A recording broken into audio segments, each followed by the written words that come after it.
Good morning, students. Last lecture we was discuss about some diseases. In this lecture we will discuss about the disease ascariasis. What is the name of the disease? Ascariasis. In Marathi it is called as the जंतवणे. आपण generally in the children that disease mainly occur. लहान मुलांच्यात आपण ऐकतो की जंत झाले, त्यामुळे भूक लागत नाहीये किंवा ॲब्डॉमिनल पेन्स होतात. सो जंतवणे त्याच डिसीजला इंग्लिशमध्ये काय म्हणतात? Ascariasis. What is the name of the positive agent? Ascarisis lubricoides. What is the name of the causative agent? Ascaris lubricoides. That is the name of the causative agent. Actually, it is an endoparasite. Endoparasite means what? It grows in the another body. एखाद्याच्या बॉडीमध्ये तो काय होतो?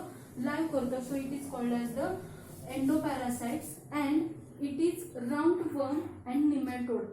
हा वर्म आहे, अळी type आहे, जंत टाइप आहे. So it is called as the roundworm.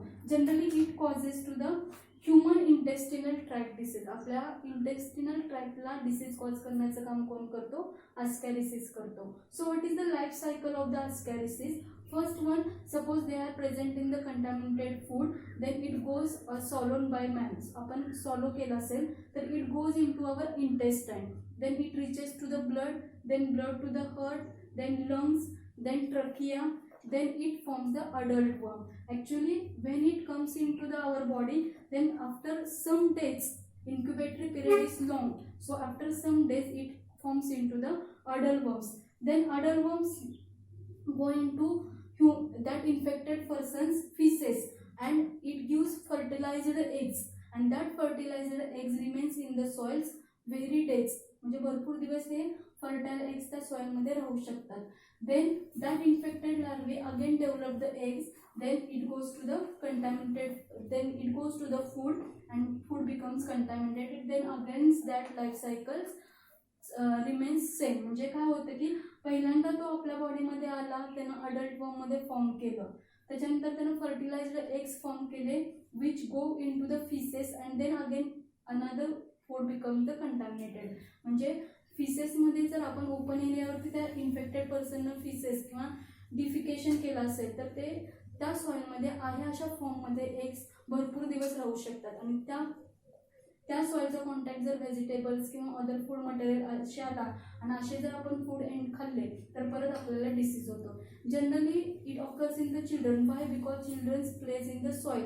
लहान मुलं बघा सॉइलमध्ये खेळतात, मातीमध्ये खेळतात, आणि mostly that ascarisis eggs are developed or fertilized eggs are present in the soil.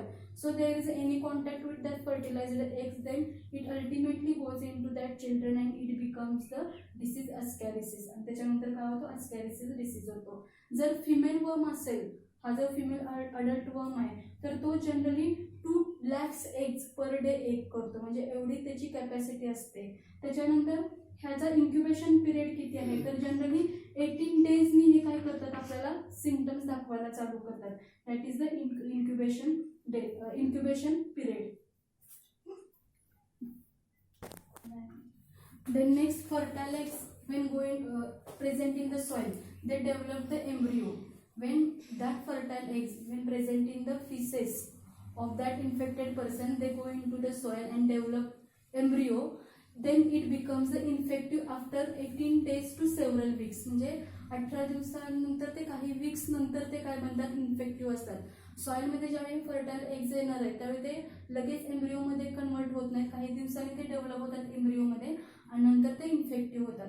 आता हे 18 डेज टू सेव्हरल वीक्स कशावरती डिपेंड आहे तर environmental factors like soil pH, temperature.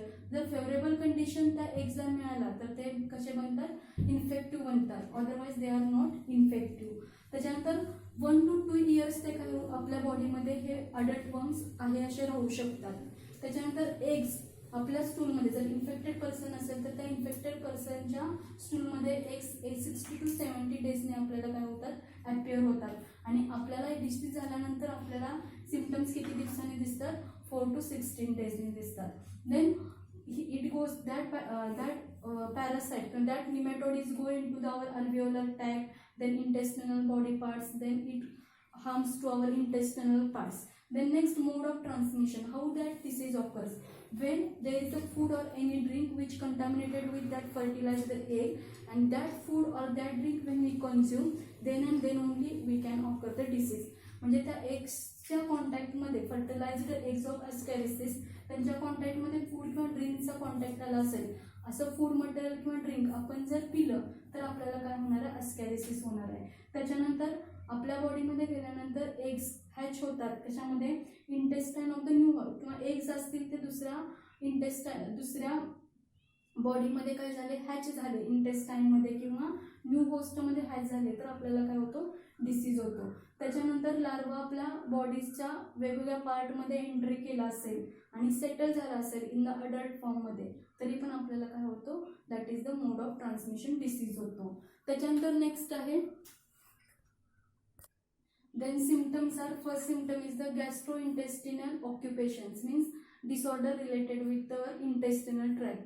Then with vomiting and fever, means that gastrointestinal disorders containing vomiting and fever, this is the first symptoms. Then in stool there is a live forms occur in the feces or stools. Generally लहान मुलांच्या faeces और stool मध्ये काय आढळतात, छोटे छोटे worms आढळतात, जंत बाहेर पडणे, ते ह्या प्रोसेसला म्हणतात. Then pulmonary disorders, for example which one is the pneumonitis, that is the inflammation to the alveolar wall, आपल्या लंगच्या alveolar wallला काय होते, डिसऑर्डर होते, और disorder related to the lungs, that is called as the pulmonary disorder. Then loss of appetite, भूक न लागले, then weight loss, then eosinophilia, that is also particular specific symptoms related with the ascariasis, means what, number of eosinophils increases in the blood, that is called as the eosinophilia. Suppose that disease occurs, then which microbial examination is done, generally it is done by the stool, म्हणजे ज्या पर्सनला disease झाला त्याचं stool check केलं जातं, त्याच्यामध्ये live worms check केले जातात किंवा अस्कॅरिसीस चेक केला जातो आणि त्याच्यावरून कन्फर्मेशन काढलं जातं की त्या पर्सनला कोणता डिसीज आहे. Suppose that disease occurs, then there is a antihelminthic drugs are given, for example piperazine, levamisole, levamisole and parenteral. These are the antihelminthic drugs, they are given to that particular patient.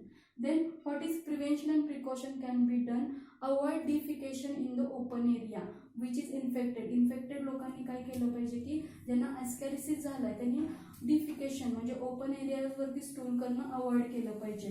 Then personal hygienic is taken, means hand wash, then proper water should be taken, proper food must be taken.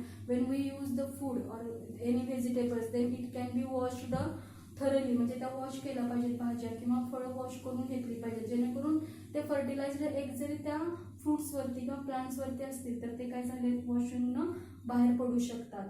Personal hygienic is taken. Then toilets, bathroom वरून आल्यानंतर आपण आपले hand wash काय केलं पाहिजे, proper hand wash केला पाहिजे. So this is about the ascariasis disease. It is the causative name is the Ascaris lubricans.